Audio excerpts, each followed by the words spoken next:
Hey everybody, this is Hammer here from the Auraxis Global Network, PlanetSide universe. Shortly we will be starting up PlanetSide 2 Community Clash, and you guys can definitely stay tuned for that. But until then, we're going to go ahead and play a couple of old AGN broadcasts kind of in honor of Marsman, since he passed away earlier this week.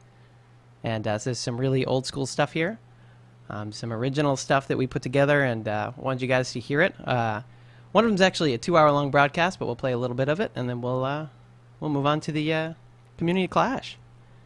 So enjoy.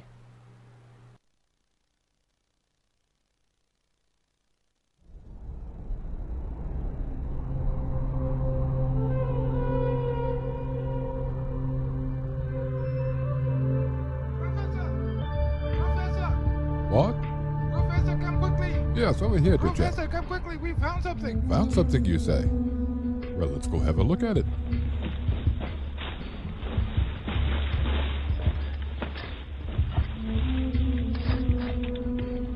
That's it, lads. Get it uncovered.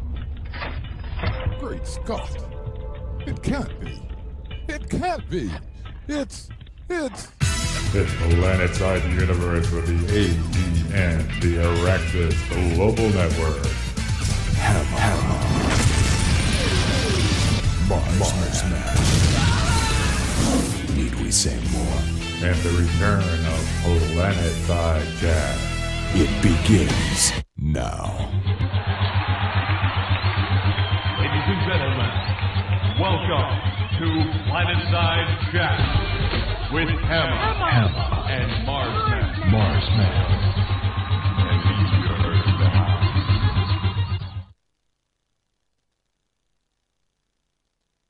All right, we're here live right now on the Auraxis Global Network. I'd like to welcome everybody to PlanetSide Chat. It looks like we've kind of reached the capacity of the first server, so if any of you are having buffering problems, the second server on the link there that is being shown in the channel right now is the same broadcast. By all means, go ahead and click on that server, and it should be a little bit better for you. Right now, I'm going to introduce my co-host, Hammer. Would you go ahead and say hi to everybody? Hello everyone, thank you for tuning into the broadcast tonight. Some trouble with the first server, we've maxed it out apparently, so definitely tune into the second one. Back to you, Mars. All right, very good. And also in the channel here, we have Dave Georgeson, the producer of PlanetSide from Sony Online Entertainment, and we'd like to welcome him to the channel. Dave, welcome to PlanetSide Chat. Thanks for being here. Thanks very much. Glad to be here. Okay, so we struggled through a little bit of the technical problems and get all these servers and so forth squared away. We got quite a pile of listeners. I think I saw a good 250 on the first server, and the second server is filling up. So we've got a good audience for us here tonight. I guess we probably should get right to things. We've got a lot of material. We sent Dave just a pile of questions, and he's going to do his best to try to answer them for us tonight. So I guess I'll go ahead and I'll just toss out the first thing.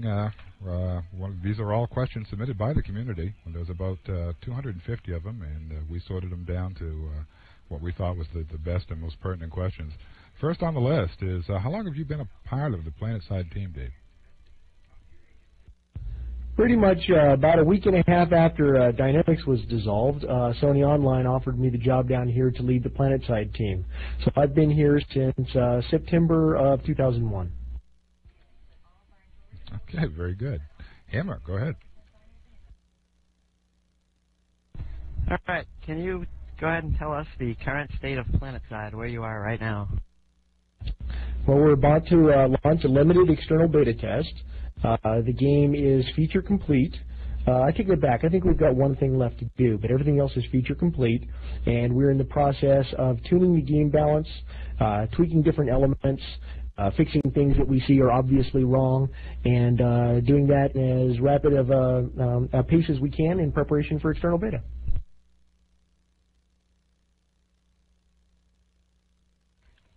All right. Sounds good. Okay, next on the list is Sony Online Entertainment, still shooting for the end of Q1 release. Right now, I'm not authorized to comment on that, but we will be starting the beta soon, and we're going to take some time to get this thing right. So until I get authorization to actually say the release date, I really can't modify the official statement.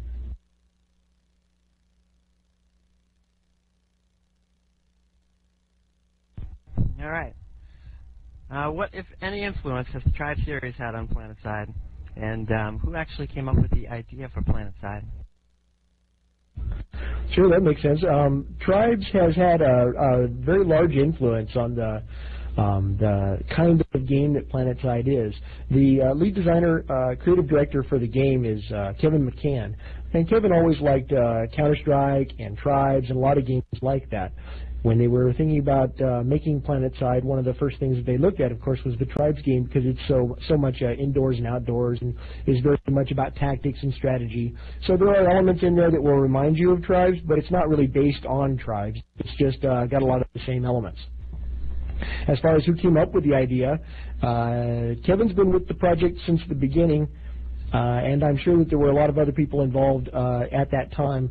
Kevin's the real brain behind the concept for the game. Upper management of Sony Online had a lot to do with it also.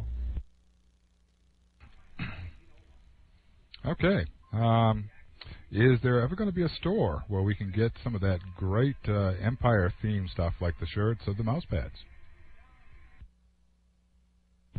If we're as successful as we want to be, yeah, there will be. How soon will that be? I'm not exactly sure, but essentially, things like mouse pads and shirts and caps and all that sort of stuff is usually a byproduct of a very successful game. If we come out and we do game busters like we hope to, then yeah, marketing is probably going to follow up with something like that. All right. Definitely, that would be definitely cool. We're going to start getting into the game-based questions here. First thing we have up is some questions about the actual environment in PlanetSide. Can you go ahead and mention all the various base facility types, and elaborate on what they all do? Well, that's a big question, so I'll take it in pieces. I'll do them one at a time. Just so everybody knows, most of the stuff that I tell you guys during this interview is subject to change. I know this is a common disclaimer from me, but as we go through and tweak things, sometimes we find that one thing is too powerful or not powerful enough, and we jog things around. The first, there's 5 different facilities, 5 main bases. There's a dropship center, technology plant, an amp station, a biolab, and the Interlink facility. Well, basically, they're all completely different buildings, and they have subterranean complexes, and they're just huge, on the order of, well, let's put it this way. One of the nice things about having those buildings the way they are is that you can have gigantic battles outside and inside. So there's a very, very large number of players that can be around a single facility, and the battles are the facility tends to absorb a lot of those numbers, so it works out really well. The technology plant is the premier spot for buying vehicles. The tech plant's main bonus is that although you can buy all the vehicles at a technology plant, you can only buy some vehicles at other base facilities. If you own a technology plant, then you can buy all vehicles at all facilities. The only exception to that is the Galaxy airship, the dropship, that can hold like a squad and a half of people, is only available at dropship centers and the Sanctuary. The amp station the amp station is a facility that will reduce your NTU consumption, which is the silos that the facilities draw their energy from, as well as, I'm forgetting another small ability for that one, but I'll check into that in a little bit later. The Interlink facility is the one that allows you to be able to see other objects on radar, and it reduces their stealth factor so that you can see more kinds of objects as they come into range, as well as it's the one that takes your turrets that are owned on other facilities and makes them so that they're automated. Any questions so far? Because there's a lot to cover on this one.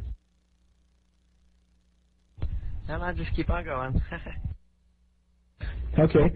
Let's see. The biolab, in addition to having an implant terminal in the basement, so that's handy, also will take all of the medical terminals in the world that you own and turn them into advanced medical terminals, which means that in addition to healing health, they also heal armor. And Max will tell you that's a very good thing. Let's see, what am I forgetting? The Dropship Center is like the Interlink facility, except that its basic ability is the fact that it has galaxies. And the galaxies can be really useful not only for moving transports, for transporting troops, but also it's a way to transport the ants, the vehicle that can be used to take energy from the warp gates to the silos. So in a pinch, you can load an ant into the back of a galaxy and do a precision airdrop into a complex, but you better get it right or you'll hit a wall, and, well, that's a big boom. Did I miss any of the facilities? I think that's everything. Okay, Dave, great. That's quite a mouthful, I realize. We appreciate that detailed explanation. Okay, can you mention the various watchtowers? Excuse me. These are the new additions to the game, and can you elaborate on a little bit on what they do? Sure. Well, there's three kinds of towers. For simplicity's sake, we're just calling them watchtowers, air towers, and gun towers for right now. The watchtower is a very tall building. It's about 5 stories tall, and it has no turrets based on it. But it's a very good observation platform, a sniper platform, and just generally being able to kind of, well, you know, as an observation platform, being able to check out the areas. We try to put those in locations that give you good vantage points. The air towers are essentially like a gun tower. They have manned turrets on them. There are manable turrets on them, but they also have 2 air vehicle pads. Now, we're thinking about putting some abilities on the air vehicle pads, but for right now...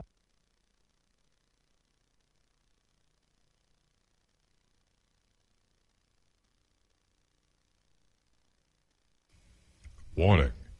The Hammer Show may contain certain language and or material that might not be suitable for younger listeners, elderly listeners, mixed company, gerbils, and most houseplants. Listener discretion is therefore advised. Furthermore, any expressions, viewpoints, and or opinions expressed on the Hammer Show are not necessarily those of the Auraxis Global Network or its provider, PlanetSide Universe, in that... Oh, wait. Hammer's admin of those. Are not necessarily those of the Auraxis Global Network staff or the staff of PlanetSide Universe. So don't blame us. We only work here. Talk to Darth Hammer about that. Man. Thank you, and now back to the show. You're listening to the AGN, the Auraxis Global Network.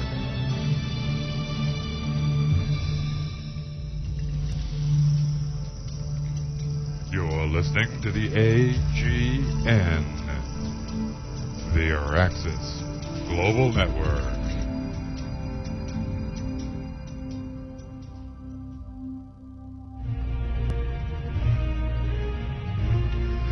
This is the Auraxis Global Network, the AGN.